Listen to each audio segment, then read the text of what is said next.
Yo, what is going on YouTube? I am Germ here. Today we're going to be doing something a little bit different. We are going to be doing an international best team in the world tier list. I've taken, in my opinion, what are the top 4 teams from each region of North America, EU, China, and Korea headed into the 2021 season. Now, obviously, my top 4 is going to be a little bit different than your top 4, so we could even debate that stuff. But to me, this is kind of the top 16 teams in the world. It's not really the top 16 teams in the world because, you could argue that, like, the 6th best team in Korea might be better than the 4th best team in North America. But I wanted an inclusive international tier list where we can actually get some showings from each region and stuff. And I'm going to be ranking these teams from S tier down to F tier. I actually want to change this to F, I guess, before we get into that. Probably should make it a capital F. But yeah, so this is, in my opinion, the top 16 teams, top 4 from each region. We're going to be ranking them all. Professional League of Legends is starting all over the world in the next couple of weeks. LPL already started this weekend, so we've gotten to see some of those teams in action so far. But I just want to get all my thoughts and opinions out there before we actually start playing the games, just so we can see what I think and then kind of how the actual standings align to how I rate things. But in the end, this is kind of how I think teams will do at Worlds, so this is way forward looking. But I'll be giving you guys my thoughts and opinions, and hopefully we'll be getting yours as well. Definitely leave a comment down below. And again, if you're not already subscribed, definitely click that subscribe button. It's fast, it's free, it's easy, helps you guys stay up to date on all my latest content. Also, dropping a like on this video would be awesome. It helps me out a ton with the YouTube algorithm. A lot of people have been asking for some of my international opinions on some other teams, so I thought this tier list was a good way of giving my thoughts on some of the international teams, but also keeping the NA and EU stuff in there as well. So here we go, getting right into it. We're going to start off with the North American teams. I do think NA is the weakest of these 4 regions. I know it's not really a hot take, but let's see what I'm thinking about them. As far as 100 Thieves, I have them starting off in the F tier. I don't even know if this team's going to make it to Worlds. It's going to be tough to make it to Worlds. There's going to be a lot of teams vying for that 3rd spot. It could be TSM, 100 Thieves, FlyQuest, maybe even a Dark Horse team. So 100 Thieves, I think even just making it to Worlds would be great for them. If they did make it, I'm not sure if they would be able to make it out of groups. No NA team has made it out in the last 2 years, and I don't think 100 Thieves is necessarily better than any of those other teams. Who he at support would be a question mark internationally. Demonte mid lane is also a pretty big question mark internationally. I think this team would be really happy just making it to Worlds.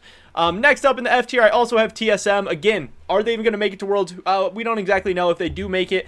I don't know. Their team obviously they went 0-6 last year. Obviously they are the defending LCS champions, but so much has changed, and the LCS as a whole has just gotten a lot better. This team, if they made it to Worlds again, I hope they wouldn't go 0-6, but I don't think they'd be like projected to make it out of their groups or anything. I think they have some nice pieces to build around. Power of Evil, Sword Art kinda is getting up there in age a little bit. Hopefully Lost pans out. Hopefully Speak can continue to develop. But they're an F tier for me. Then we have Cloud9, who I have 1 tier up. This team has a lot of good things about them. Obviously, Perks is hopefully going to be a world-class mid laner for them. Sven and Vulcan can be a very solid bot lane. But Blabber has been a little up and down. He's been a little inconsistent. Fudge in the top lane is a huge question mark for me. This team is supposed to make it to Worlds. If they do, I think making it out of groups would be very solid for them, especially in the first season as a team. I think they're hoping to grow a lot towards the future, especially with Fudge being like 18 years old. But yeah, if they made it to Worlds, I don't think they would necessarily be getting out of like any group. It would be tough for them.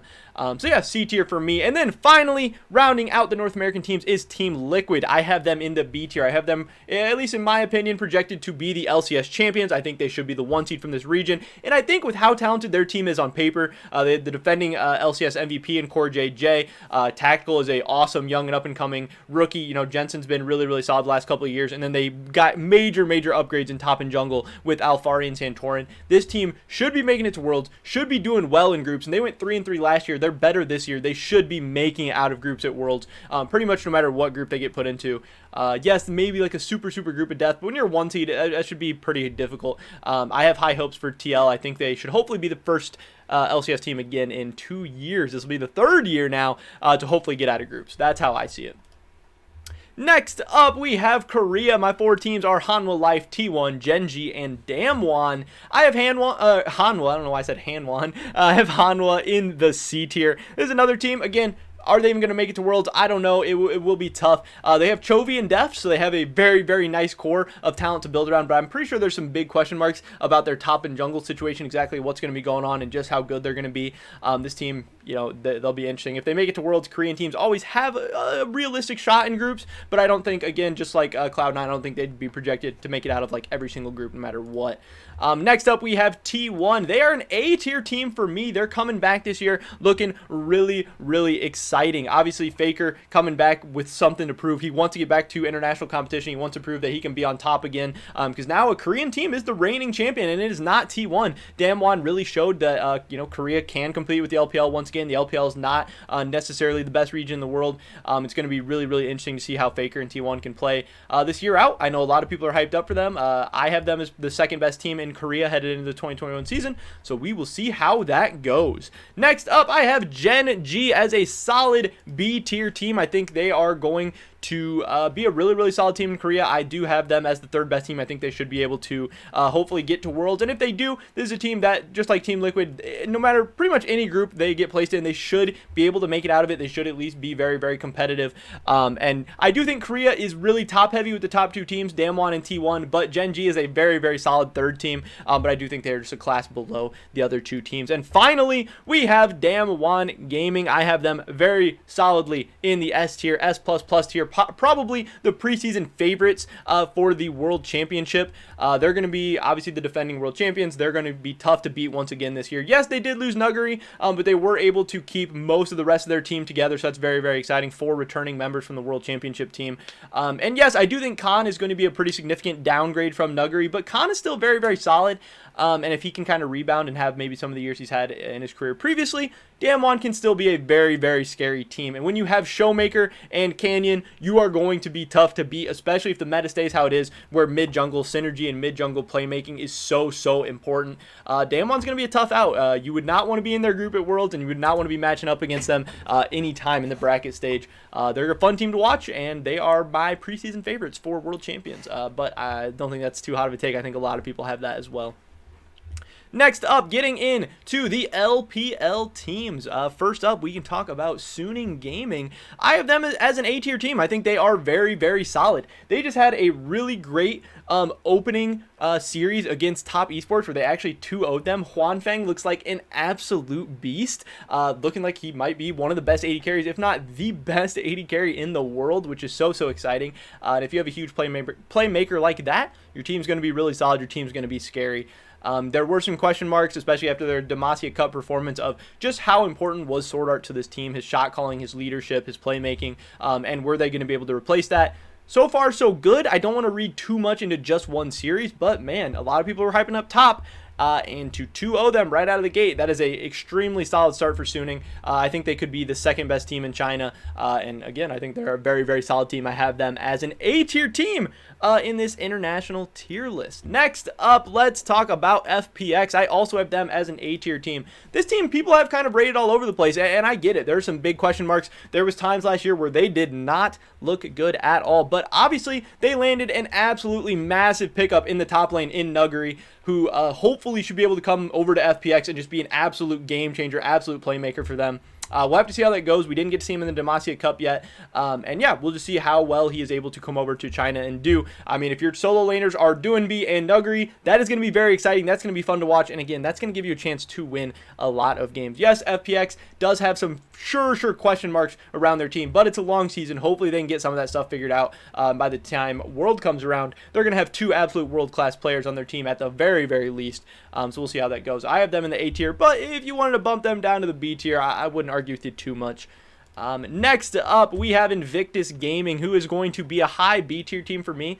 They just started out and had a very, very good series. I believe it was JD Gaming where they 2-0'd them, which was a great start for them.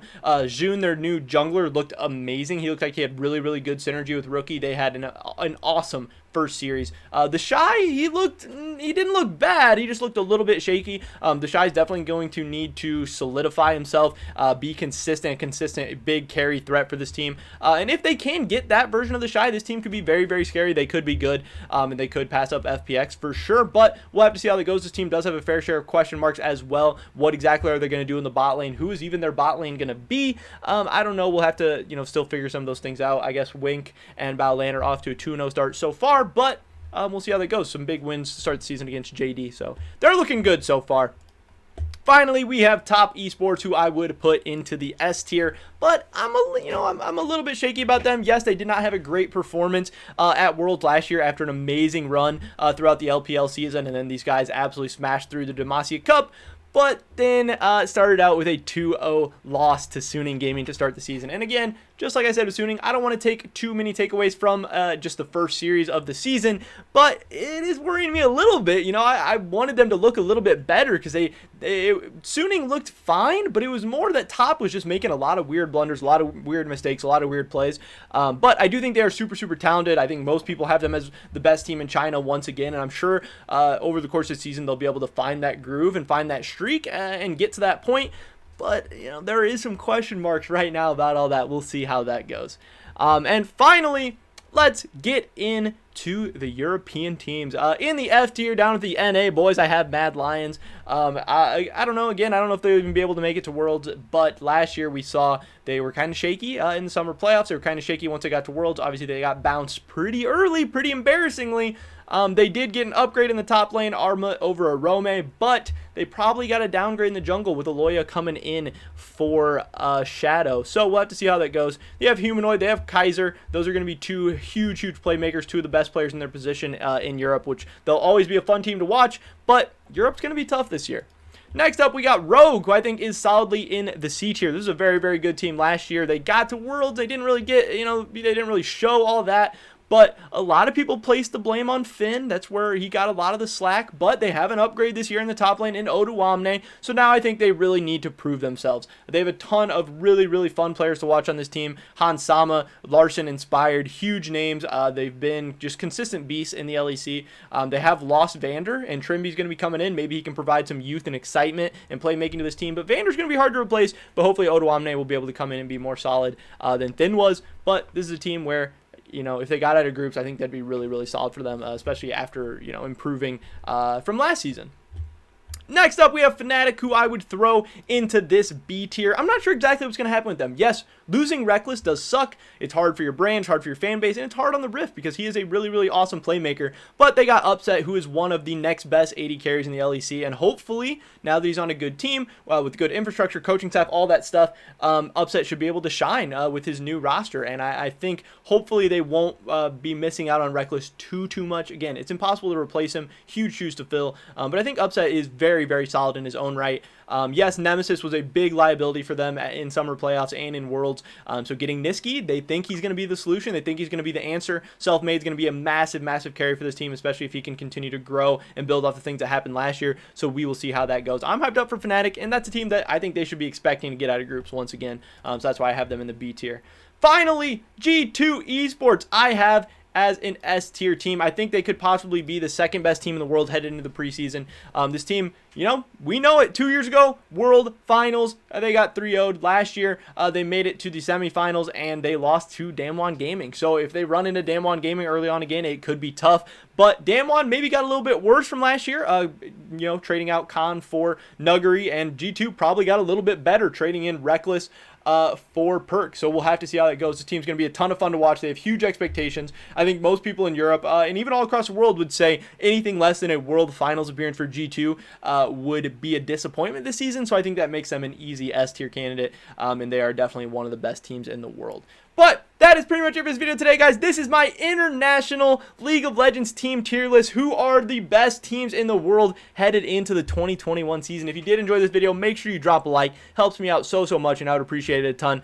Leave a comment down below letting me know what you think I got right, what you think I got wrong, what things you would change. What does your tier list look like? I would love to hear your guys' thoughts and opinions on anything I talked about in this video. Make sure you subscribe to stay updated on my latest content. Hopefully I catch you guys in the next one. But until then, peace!